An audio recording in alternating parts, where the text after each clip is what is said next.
Mister Ganesh எப்ப பார்த்தாலும் no problem சொல்லுவாரு. நமக்கே ப்ராப்ளம் ஆகிட்டு 10 நாள் ஆளையே காணுமே, எங்க போனாரு எப்படி இருக்கிறாருன்னு தெரியலையா? இதோ பாருங்க டைரக்டர் சார், ஒழுங்கா இருக்கிறவங்க கூட மேக்கப் போட்டு 2 நாள் ஆக்ட் பண்ணா போறோம், அப்படியே சேஞ்ச் ஆயிடுவாங்க சார்.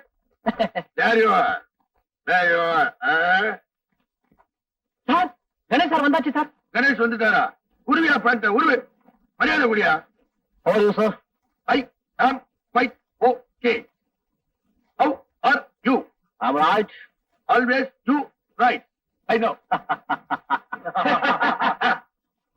மிஸ்டர் கணேஷ், நீங்க ஷூட்டிங்க்கு கரெக்ட் டைமுக்கு வரலங்கிறதுனால எல்லாம் அப்செட். ஆமா சார், அந்த வெறுப்புல குடி பழக்கமே இல்லாத நம்ம டைரக்டர் குடிக்க ஆரம்பிச்சுட்டாரு சார். நோ ப்ராப்ளம், நான் டே அண்ட் நைட் ஒர்க் பண்ணி உங்க வேலையெல்லாம் முடிச்சு தர்றேன். ரைட்?